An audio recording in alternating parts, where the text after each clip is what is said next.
Shalom saudaraku dalam Tuhan. Saudara, tokoh muslim di video berikut tidak menyebut secara langsung Yesus sebagai Tuhan, tapi dari apa yang dia sampaikan kita bisa menilai bahwa Yesus itu lebih dari manusia, saudaraku dalam Tuhan. Langsung aja kita lihat videonya dan pastikan tekan tombol like dan tombol subscribe, dan yang penting share video ini supaya menjadi berkat bagi banyak orang. Quran bukan hanya berpolemik, tetapi juga menawarkan satu konsep kristologi ya, yang berbeda dengan kristologinya orang-orang Kristen. Nah, kristologi yang diajukan Al-Quran adalah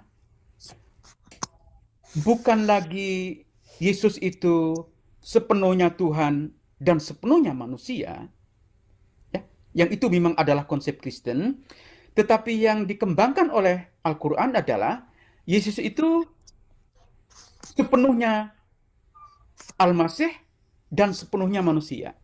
Jadi bukan sepenuhnya Tuhan dan sepenuhnya manusia, melainkan sepenuhnya Al-Masih dan sepenuhnya manusia. Nah, konsep Al-Masih ini penting. Walaupun Al-Quran tidak menjelaskan apa yang disebut dengan Al-Masih, tetapi Al-Quran membenarkan, ya, tidak ada keraguan tentang ini, bahwa Yesus itu adalah Al-Masih. Jadi satu-satunya nabi yang disebut Al-Masih dalam Al-Quran itu memang Yesus. Ya, tidak ada Al-Masih kecuali Yesus. Karena itu Al-Quran membenarkan teologi Kristen bahwa Al-Masih ini adalah Yesus. Ya, dan Al-Quran menegaskan, menolak mengkritik pandangan orang-orang Yahudi yang menolak Yesus sebagai Al-Masih. Ya, jadi Al-Quran itu sangat kritis terhadap orang-orang Yahudi, ya, yang menganggap Yesus ini bukan anak yang benar gitu. Maka disebutkan klaim orang-orang Yahudi itu sebagai buhtanun azim dalam Al-Quran. Klaim orang-orang Yahudi itu sebagai fitnah yang sangat-sangat keji. Ya. Karena yang ingin ditegaskan Al-Quran adalah pertama menegaskan nobilitas of Jesus. Jadi Yesus ini adalah pribadi yang utama. Dan untuk menegaskan keutamaan pribadi Yesus, pertama yang harus dilakukan Al-Quran adalah menegaskan kesucian Maryam. Maryam itu adalah pribadi yang suci, yang dipilih oleh Tuhan, yang dipilih oleh Allah di antara min nisa'il alamin, itu bahasa Al-Quran. Dari semua wanita di dunia, maka dipilihlah Maryam. Dan kita perlu tahu bahwa Maryam ini adalah satu-satunya perempuan dalam Al-Quran yang disebutkan secara eksplisit. Al-Quran tidak pernah menyebut nama perempuan kecuali Maryam. Ya. Bahkan tentang Hawa, istrinya Adam sebagai manusia pertama, Al-Quran tidak menyebut nama kecuali Maryam. Betapa utamanya Maryam itu.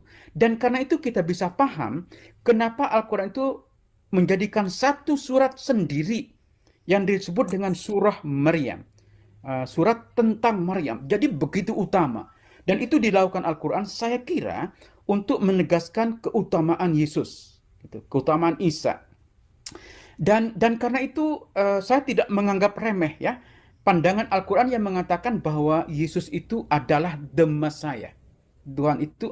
Yesus itu adalah Al-Masih. Walaupun kita bisa berdebat apa yang dimaksud Al-Quran dengan Al-Masih, karena Al-Quran memang tidak menyebutkannya secara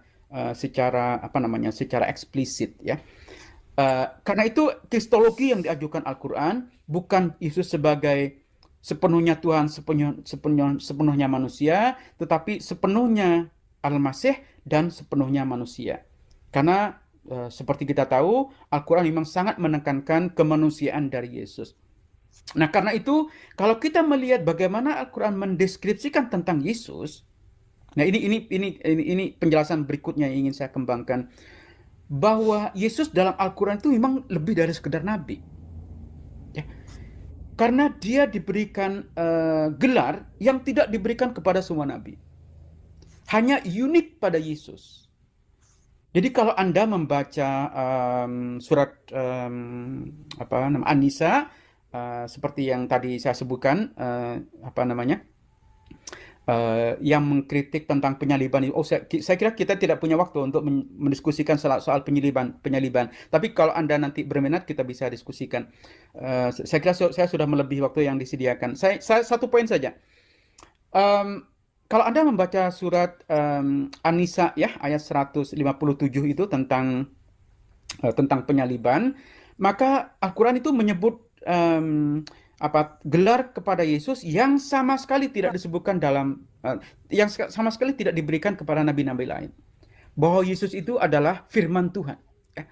Bahwa Yesus itu kalimah, ya, kata logos dalam bahasa yang digunakan oleh orang-orang Kristen. Kalimatullah itu hanya disebutkan untuk Yesus. Tidak ada nabi lain yang diberi gelar kalimatullah itu. Jadi Yesus itu sebagai kalimat Allah. Ini sebenarnya sangat Kristen, ya, sangat Kristen. Yesus itu sebagai the Word of God, the Word. Kalau Anda mengikuti teologinya Yohanes misalnya, firman bersama Tuhan, firman adalah Tuhan dan seterusnya. Itu diafirmasi dalam arti bahwa Yesus itu memang kalimatullah. Ya, itu yang pertama. Yang kedua, yang juga tidak diberikan kepada nabi-nabi lain, Yesus itu sebagai ruhun minhu, gitu. Itu sebagai spirit dari Tuhan.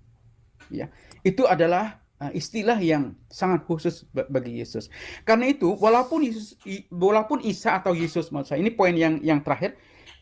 Sorry, saya mengatakan banyak terakhir, padahal belum terakhir ya. Walaupun Yesus atau Isa itu sebagai figur yang contested, ya, yang sangat yang menjadi pusat perbedaan Kristen dan Islam. Tapi saya kira, ya, dalam konteks seperti yang tadi saya diskusikan itu tentang kristologi Quran, mana Al-Quran melihat Yesus sebagai nabi tapi lebih dari nabi, itu sebenarnya bisa menjadi semacam poin perbincangan. Jadi kita bisa lihat di sini bahwa kita sebenarnya bisa berbincang tentang Yesus. Persoalan yang sangat rumit, tapi sebenarnya bisa menjadi perbincangan antara teman-teman Muslim dan teman-teman Kristen gitu. Nah, itu teman-teman, saya tidak ingin mencari titik temu, tapi semata-mata mengajukan berbagai penjelasan terhadap berbagai kritik yang dilancarkan Al-Quran terhadap teologi dan paham teman-teman. Baik, salam Tuhan untuk videonya. Kita sudah simak penjelasan seorang bapak di video tadi. Ya, dia menjelaskan mengenai Yesus yang tertulis dalam Al-Quran. Kita sudah panjang lebar mendengarkan penjelasannya. Saya tidak ulas apa yang disampaikan. Silahkan tulis tanggapan saudara di kolom komentar mengenai apa yang barusan dia jelaskan mengenai Yesus Kristus. Saudara dalam Tuhan berbicara tentang Yesus dalam kekristenan sendiri, ya, Alkitab mencatat bahwa Yesus Kristus 100% manusia dan 100% Allah. Kenapa demikian?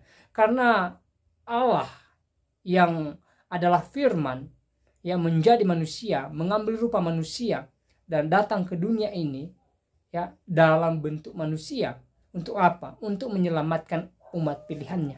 Tetapi dia juga sebagai Allah yang membebaskan umatnya dari belenggu dosa. Itulah iman Kristen, saudaraku dalam Tuhan. Ya, jadi panjang lebar beliau menyampaikan tentang Yesus menurut keyakinannya dia. Tetapi kalau kita kembali kepada Alkitab, Yesus adalah Allah itu sendiri.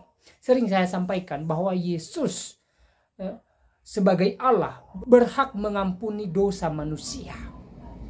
Dan Yesus lakukan hal itu, saudaraku dalam Tuhan. Kalau dia bukan Tuhan, tidak mungkin atau mustahil dia mengampuni dosa manusia. Tetapi karena dia adalah Tuhan itu sendiri, maka Yesus dalam Alkitab mengampuni dosa umat manusia, terutama mereka yang percaya kepadanya.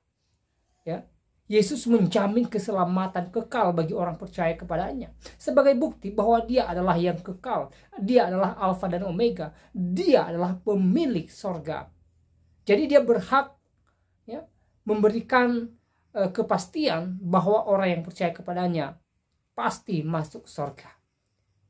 Dan Yesus menyampaikan hal itu dan ditulis dalam Alkitab. Saudaraku dalam Tuhan, di dalam Yesus tidak ada keraguan. Ya, di dalam Yesus ada kepastian bahwa ketika kita meninggalkan dunia ini, kita masuk ke dalam kerajaan sorga. Hal yang terpenting adalah kita percaya bahwa Yesus adalah juru selamat dalam kehidupan kita. Dan juga kita melakukan semua firman Tuhan sebagai buah dari anugerah keselamatan yang telah kita terima daripada Tuhan Yesus Kristus. Saudaraku dalam Tuhan, ya, seperti apa ya pendapat saudara mengenai video tadi? Sekali lagi silahkan tulis di kolom komentar. Tuliskan tanggapan yang baik, yang positif, terutama tanggapan yang memuliakan Tuhan. Dan kiranya video singkat ini memberkati kita, menguatkan iman kita, dan Tuhan Yesus memberkati kita semua. Shalom.